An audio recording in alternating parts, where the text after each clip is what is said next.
Whether the straight folks knew it or not, they were always here. Welcome to Teaching While Queer, where we are providing queer folks working in education with a community to feel less alone and unload the burden of identity politics so you can work and live as your authentic self.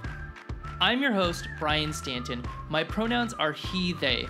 I am a theater pedagogue and educator in New York City, and I am so pleased to have you here.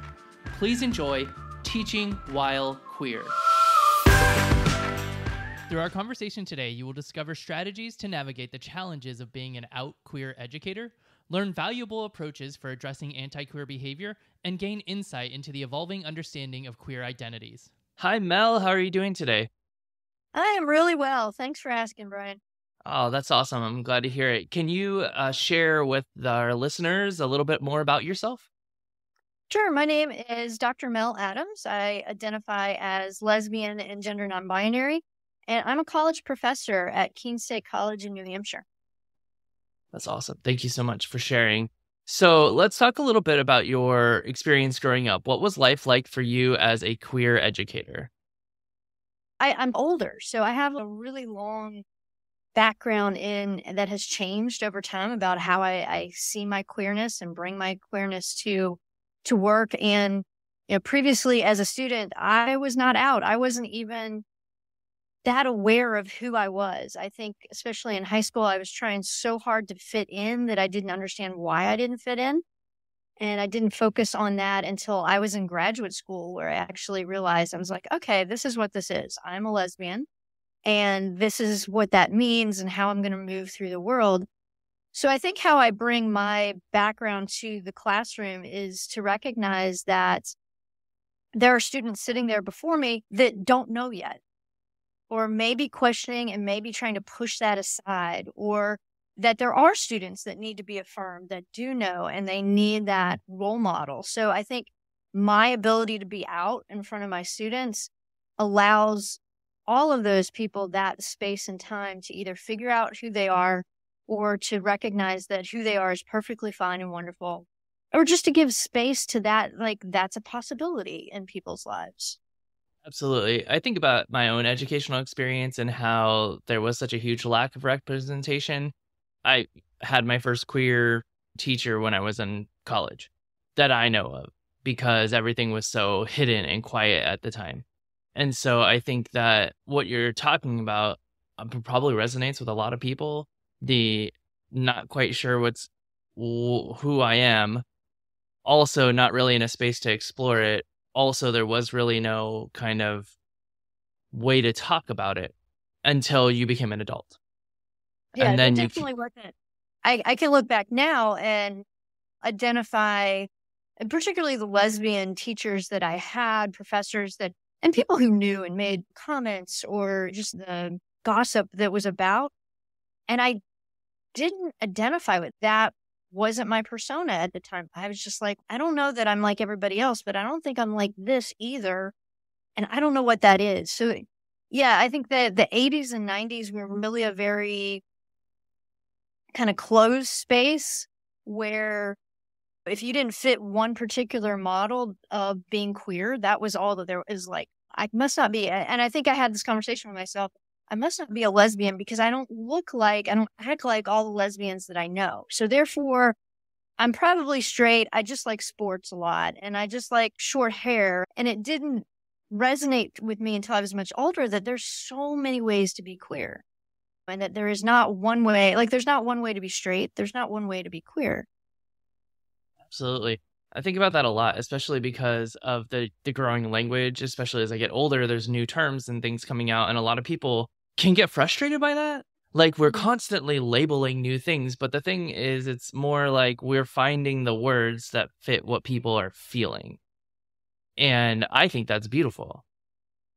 Right. And, it's had there been words like non-binary when I was younger, I don't know, maybe that would have been the identity I would have moved towards. I didn't have that. I don't claim a trans identity because I don't feel particularly gender dysphoric. I accept myself as who I am. But who I am is I believe my gender presentation is unique to me, and you can't put a single label on that. Much like people's personalities, like you can't singly label somebody as introverted or extroverted. Like we have tendencies for those things. Absolutely. So it's nuanced, and I guess humans work towards the easiest mental solution possible. And so binaries are like, you're in this box or that box, or you're in this thing or that thing. And we like the labels. And we sometimes forget that humans can't be labeled. We're just not that simple. I think that what's interesting for me is that working in theater, because I'm a theater educator and a theater maker, we do a lot of improv, and the first rule of improv is yes. And I wonder if, because we're breaking a binary by teaching people like, yes, and this, yes, and that, you are claiming yes to this statement that someone has said to you, and then also you're adding to it. And I think that idea, it's not yes and then no. It's yes, and I'm adding to it. And I think that might have a little bit to do with maybe the welcoming environment for kind of this more fluidity feel to gender expression or even sexuality. It seems to be the safe space for a lot of people. And I wonder if it comes down to that binary shift. We're not focused on this or that. We're focused on this and all the other options that are available. And that just popped into my head when you were talking. So I'm just spewing out information at this point, folks. Let's talk a little bit about anti-queer behavior. What are some things that you do when you're confronted with anti-queer behavior?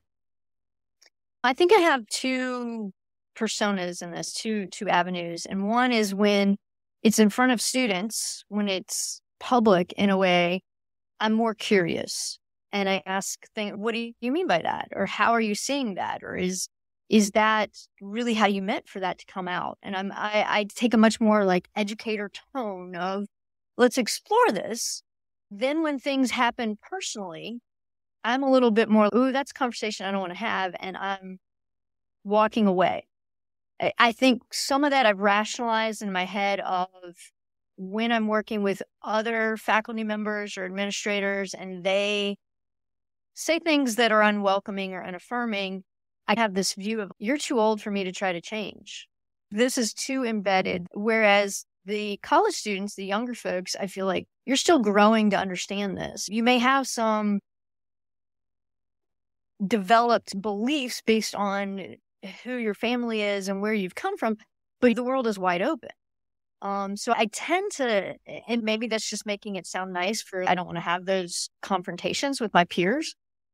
Whereas I always see myself in front of students as educating. Very rarely is it a student that has some anti-queer behavior or message for me because they know my identity. And even I think I have enough social capital with people that they don't want to say something that would offend me. Whether or not they fully embrace who I am, there's a sense of, I don't want to hurt their feelings. I wouldn't want to intentionally do something. So I'm going to hold back from making that statement. And that's where college is right now. It's a very interesting place of where students are self-editing and censoring themselves and what is okay to have going on in a classroom and what's not. So it's very rarely that I have anti-queer things from students. I interact with a number of different faculty members who, whether they mean them to be or they are intentional, is they say some things that just catch me as, whoa, where did that come from? And for the most part, my strategy there is to be like, that's about you. That's not about me. And I'm going to go on and do what I need to do because your opinion about this, I'm not going to change. Yep. I can agree with that 100%. I used to be an avid, and that used to be was like a week ago even, an avid combatter in the comments, especially when it came to this podcast. And I've since just turned them off. And I was thinking to myself when I was turning them off, this isn't me allowing people to win a conversation so much as me saying that you don't have a right to speak in my space. And it really is about choosing those battles because you can go up against a bunch of people who are never going to change your mind, or you can live your life and be slightly happier. And that's where I get I wish that some of my students had that mindset of some things we just let go for our own mental health versus holding on to them and like really stressing ourselves out about this thing that happened. And I hope that younger people can learn that kind of coping mechanism, because I just see so many people with anxiety who are constantly angry or upset about something. And I'm like, I just want you to breathe. Really think about whose opinion is important. Is that person's opinion important? If it's not important, let it go. You really need to focus on the people who matter the most, as opposed to giving everybody the opportunity to say something that might offend you. The more they open the door, the more the pushback comes. And it's exhausting. I know I have colleagues who've left the diversity inclusion world because it's just this constant battle all the time. We got a battle, and it wears on you. It's not your job to educate everyone. It's not your job to police everyone's language. It's not your job to change everyone's view. We don't have time for that. We don't have the emotional space for that. And it's okay that if not everybody likes you for exactly who you are, that's okay. I think that's a huge maturing point of recognizing that I don't have to be liked. I don't necessarily even have to be respected to still be okay. As long as I have the people in my circle that I know I always have that home base with, it's okay. And I remind myself, like, I don't like everybody else. There are people in this world I don't like. So why would I expect everybody in this world to like me? And I think once I gained that perspective, it made it a lot easier to let opinions just fall to the ground and walk away from them. Definitely. So thinking about the educational community, and you were talking about having some issues with faculty, if you were approached by someone who is in our community who's concerned about showing up authentically at work, what kind of advice would you give them? I have a huge privilege in being able to be out. And I didn't spend my whole career being out. I definitely evolved to this. We also, after I got my PhD, specifically looked for more affirming places to live. So I'm in a place that even before the national marriage recognized my partner, I purposely put myself in a place so that I could be out. And not everybody has that privilege, that opportunity, that ability to make their life work that way. And so I would say, be sure that you are safe, that your career will not be jeopardized by being out. And on the positive side is when you stop hiding the energy that can go to your work. My ability to relate to people, my productivity, just my sense of ease at work, I became a much better teacher. I was a much better faculty member because I could be myself and I didn't have to do that kind of micro coding of all my language and make sure that people didn't know that I had a wife. It was exhausting. It was absolutely exhausting. So people just want to make conversations. So what'd you do this weekend?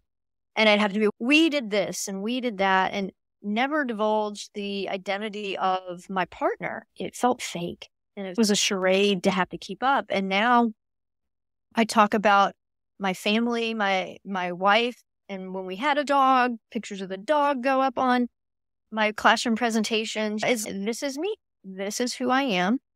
And it's just easier to get that out of the way. And then I don't have to, most of my students know the name of my wife. They ask, so how's, and it's just part of the same conversations that they have with any other faculty member who is straight and cis, and they just talk about their wife, husband, kids, all of that. It just comes to work naturally because I'm here naturally.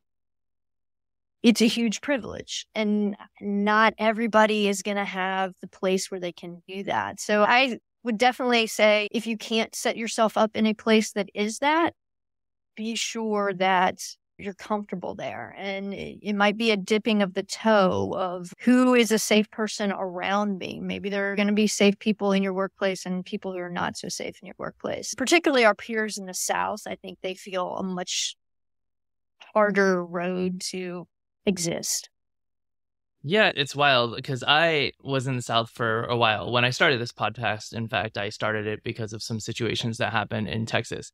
And the thing for me was like, I was out because my children go to the school and I can't force my children to lie about who their parents are. I think that's inappropriate. And I told my principal that when he was like, you should go back in the closet. But inadvertently, in the back of my mind, I had made some changes to how I communicate because of that conversation with my principal. And you're 100% correct. That first year when I was doing all of this like code switching, I was so uncomfortable and exhausted mentally that even though we were doing a ton of things and my program was very active, I felt like it could have been so much better. And once I realized that the thing was, I just stopped talking about my family. So it wasn't even, what did you do on the weekends? I would be like, I did this. And I just removed any question of family with the exception of when we were directly talking about my children who go to the school and my students know them because I have 600 eyes. And so when things happen with my kids, my students are the first ones to tell me. And so it was like I had little spies, but my husband would help with sets and whatnot. And he became the other Mr. Stanton. Then they would just call him the other Mr. Stanton. Hi, other Mr. Stanton. Because it's the South and they're trying to be respectful. And so it's a whole lot of yes, ma'am, yes, sir. And that doesn't feel right with me. So I'm just call me Mr. Stanton. It'll be good. But it was so freeing when I had this kind of moment of realization that I had absentmindedly been hiding. And as we look at the educational community on a whole, what are some things that you can do? What are some things that the education community can do to be more inclusive of queer people? I think one of the big mental shifts that needs to happen is to recognize that queer people have always been teaching. This recent surge of legislation around teaching, and they think they're reacting to a new problem. And the problem was never a problem. And it has always been there. There have always been gay, lesbian, non-binary, trans people teaching. Whether the straight folks knew it or not, they were always here. And so there doesn't need to be this huge push of we got to do things different because it's new. No, you just need to recognize that people are people, and this is part of who people can be. We need to let our students be the people they are. We need to let everyone who teaches be the people they are because, quite honestly, we're facing a teacher shortage. Even at the faculty level, at the college level, people are thinking, do I really want to do that? Do I want to spend 15, 20, 30 years having other people tell me what's okay or not okay for me to talk about? Do I want to spend that time battling with parents? And it's different. And I don't think that for education to survive or even improve, we could start cutting folks out and just be an unwelcoming place. So first off, acknowledge that queer folks have always been here and that we need the queer folks. We need diversity of thought. We need diversity of background. And we need people to be able to show up as they are because that's when they're going to be their best self. If you want to add to a teacher's stress of all the stressful things they're already dealing with, let's add to it like, okay, and now you have to be closeted and you need to represent somebody you're not, and you need to do things that don't feel like yourself and guard your language and your personal life very tightly. Okay, on top of the tremendous amount of work, the hours in the day that you're dealing with students, the constant decision-making, all of those things that we know are challenging in teaching, let's add a huge amount of stress on top of, and don't be out, and don't in any way give anybody the thought that you're different. honestly. I think about the fact of things that I've done in the past to just keep myself safe. And it's mind boggling that I was able to do all of those things because it really is so much. You have to reprogram your brain when you're closeted. You have to reprogram your brain up to be like, this is me for me, and then this is me for everybody else. And you can't let me for me out ever. And that is just, it is heartbreaking, but it's also a lot. It's so much pressure and so much stress.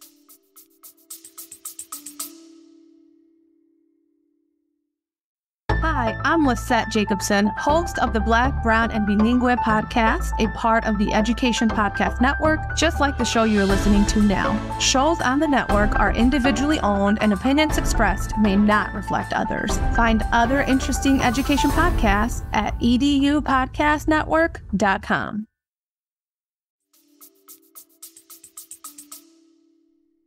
And there's so many pieces of yourself that you chip away at to be what other folks will accept. And I think that's where like the biggest shift for me, I went back to college late to get my PhD a little bit later, and I had been closeted and I was working in colleges teaching. I was a certified athletic trainer. So I was working with sports teams and coaches.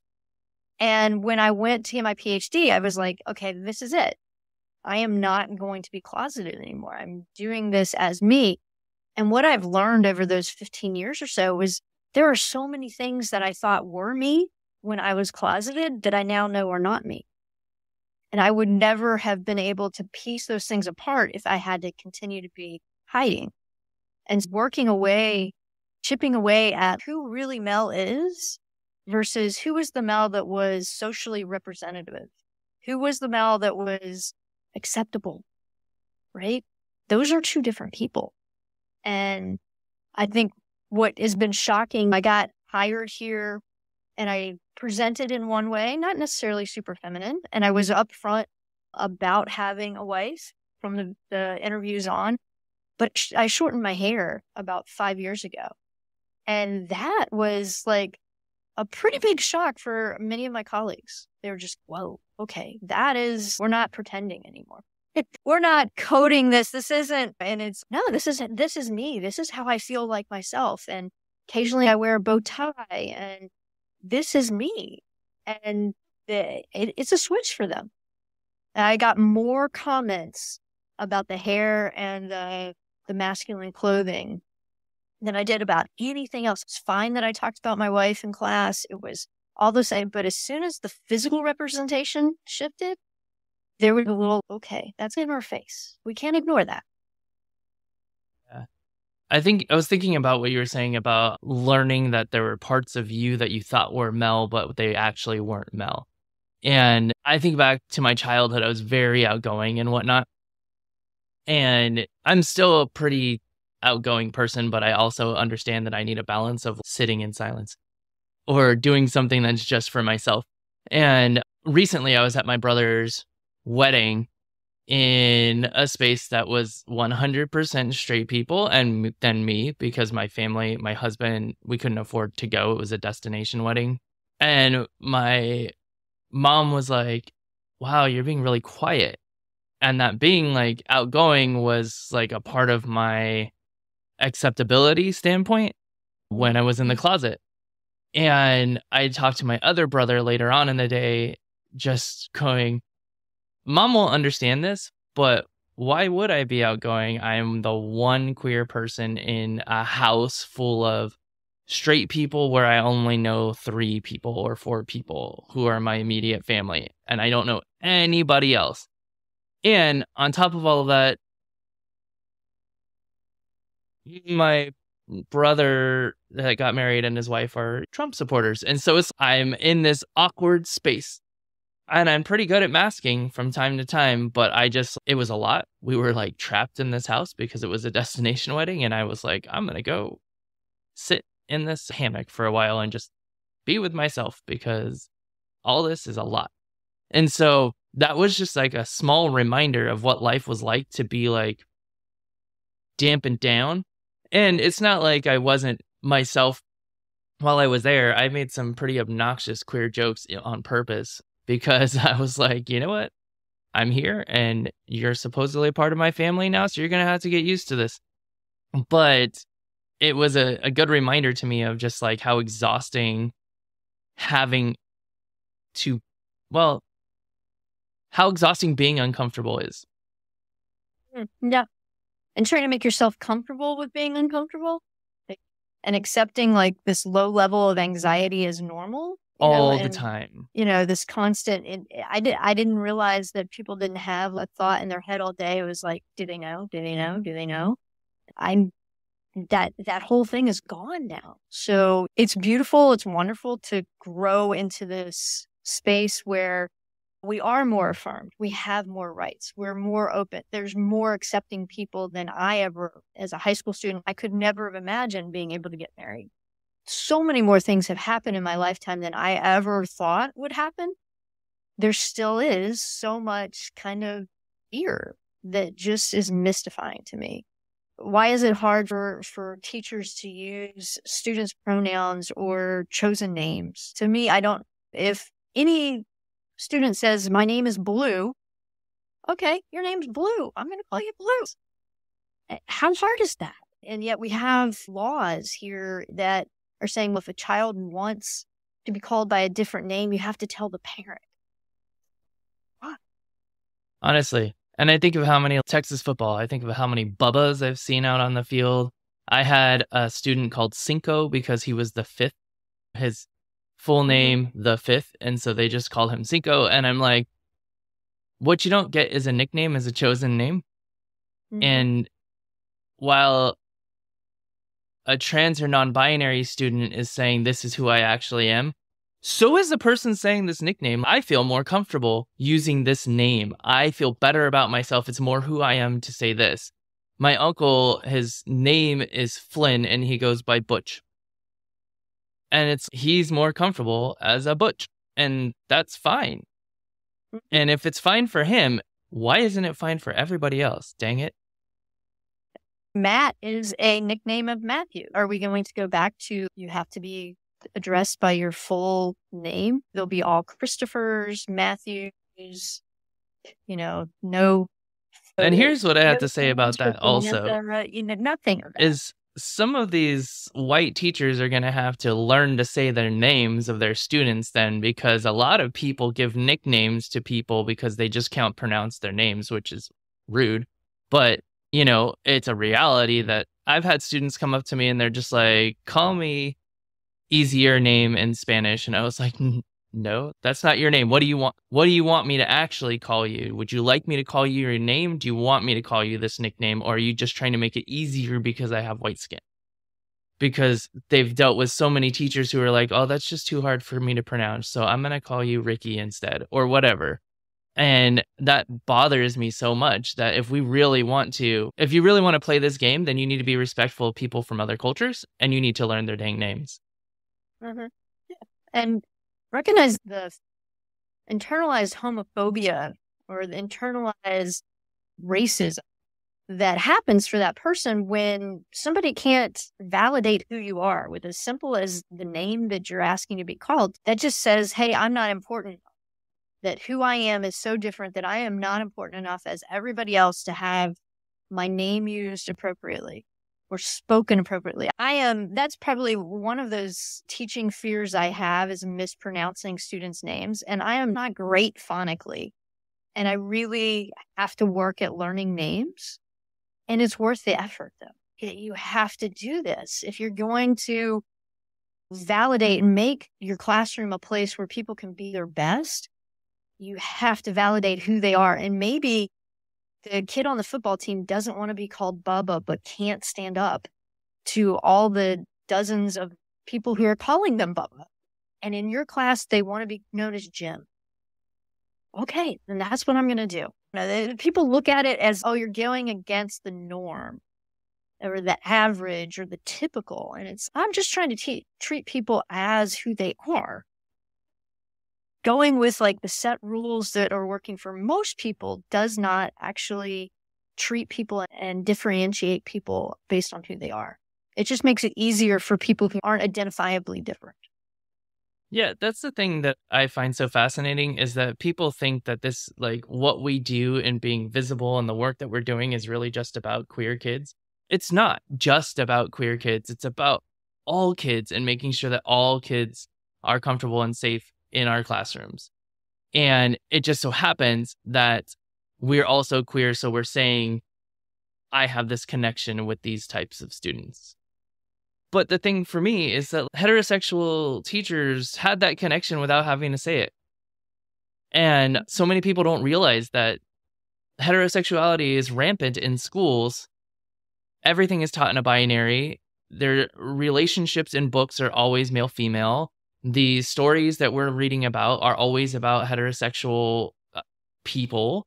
And that includes the history, right? And so all this heterosexualism is there, present, but because people can't recognize the privilege of that, they don't see that it's even present.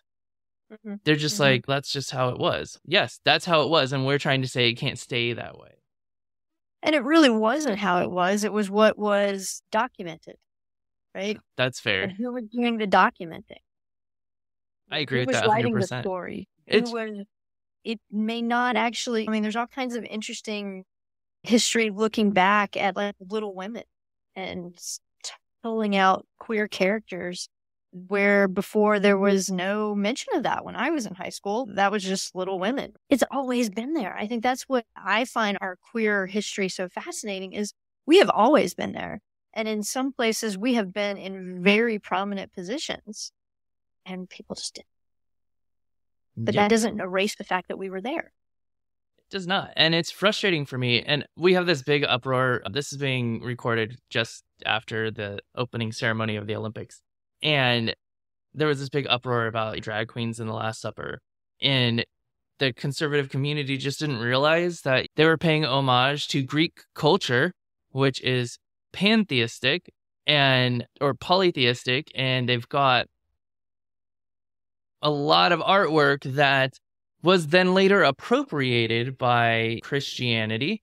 And so there's this huge uproar, but really it's just a matter of knowing your history. Because if you look at Greeks, if you look at Norse, if you look at even some Asian pantheons, there are gender fluid people. There are people who have changed genders to be with different partners. There are people who are pansexual. I think of Apollo. And Apollo was notoriously a ladies' man, but also had a deep relationship with Hyacinth. It's frustrating to me for people to be like, this is also brand new, when like literally these religions from centuries and centuries ago documented that it existed. Mm-hmm. It's right there in their stories. Yeah. It's been nuanced out because the straight person or the homophobic person couldn't understand it, didn't get it. And so it got removed. And now we have nothing but cisgender heteronormativity as the norm.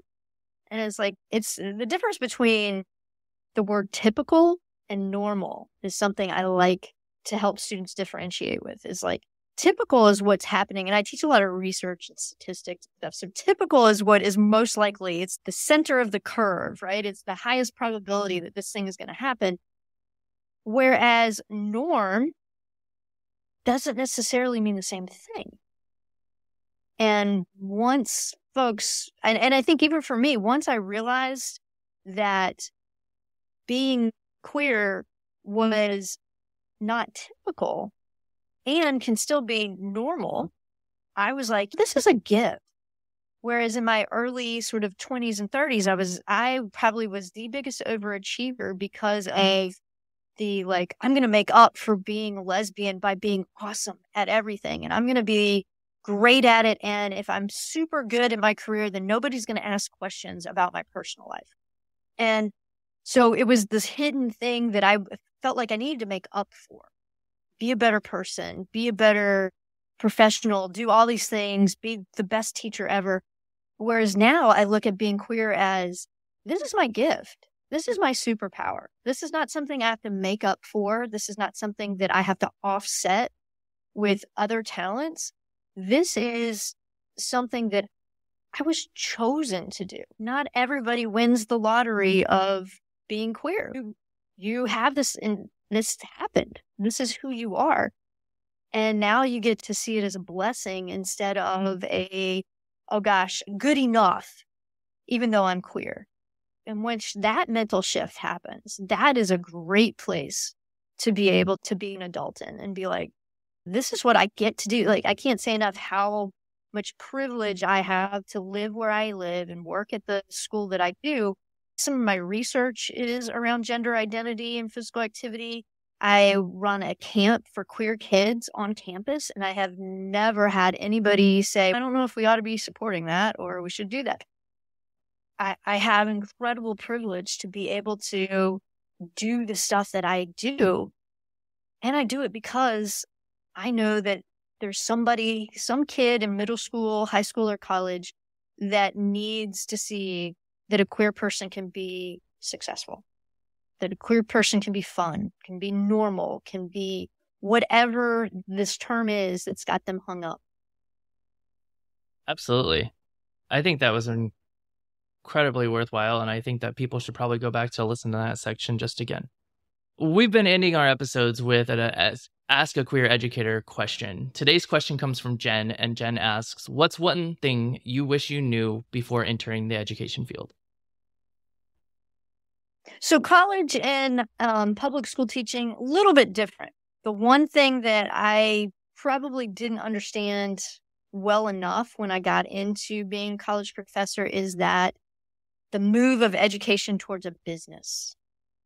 And so the business of higher ed is very hard. It's very, to have to talk about students as, to have to look at things like efficiencies, like how can we streamline this? What are all these corporate buzzwords have come into my realm in this way that I, as a college student, and I think being a college student was the first place that I felt like, this is the place for me. Like, I loved learning things. I loved all the different people I was meeting. And in that sense, that put me on the road to becoming a college professor, because I thought that was just an incredibly important time in my life when I shifted to this person who like could be dorky and geeky and enjoy like really deep learning of things. And so I didn't think about that tuition ultimately pays for the grounds and the dorms and the faculty salaries and all the other administrators who have to do the things that they have to do to make this all run. I was just thinking, oh, I'm going to go and be impactful to young people. Right? And now I come to understand the business side of it and the nuts and bolts a little bit better of, yes, we are impactful and we better be impactful to a certain number of people. Otherwise, then we have to start shrinking what we do so that we fit the income that we can bring in. And I didn't understand that at first. And now that I do, I occasionally rail against it in that if we're going to we can't treat students like consumers because the customer is not always right.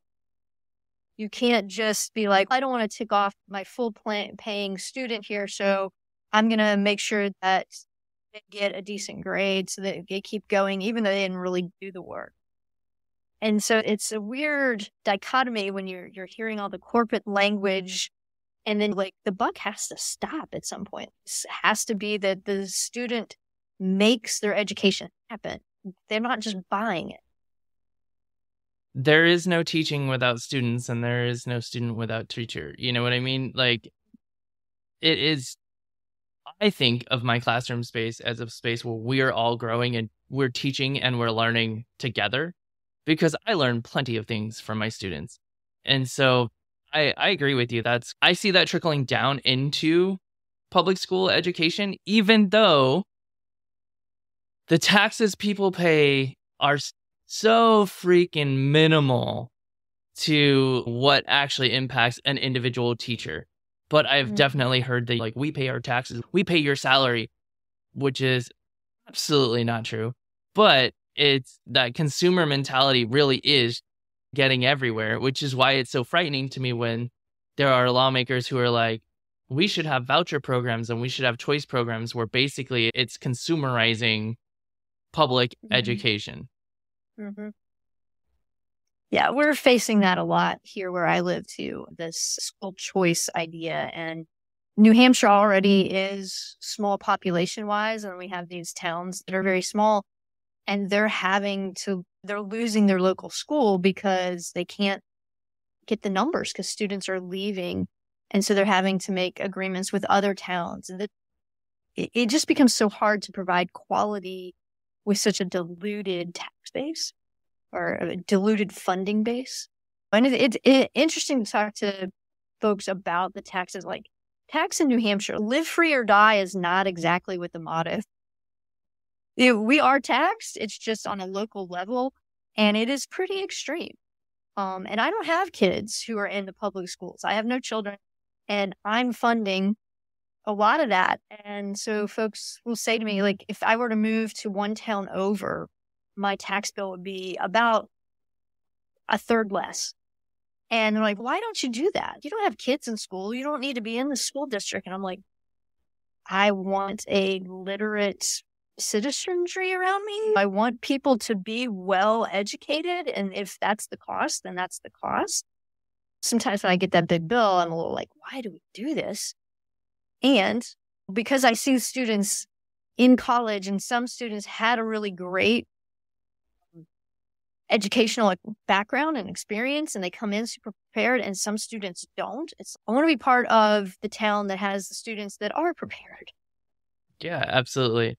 I think it's wild to me just how many people are willing to be like, I don't have kids, so I don't really care about this. I shouldn't be taxed for this. And I'm like, I care about how society is going to be, because this is what makes our society.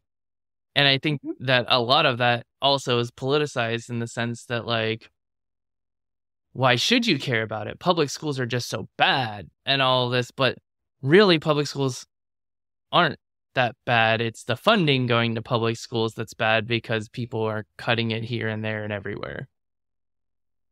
So, yeah. Hey, Mel, I just want to thank you again for coming on the podcast. I really appreciate your time spending your morning with me, and I so appreciate our conversation today. Yeah, it's been fun. Today, we discovered strategies to navigate the challenges of being an out queer educator. We learned valuable approaches for addressing anti-queer behavior, and we gained insight into the evolving understanding of queer identities and the importance of representation in academia and beyond. Thank you for joining us on this episode of Teaching While Queer. Connect with fellow queer educators and your favorite guests on our online community at www.teachingwhilequeer.org. New community members receive a free resource focused on creating an inclusive classroom environment. Have a great day.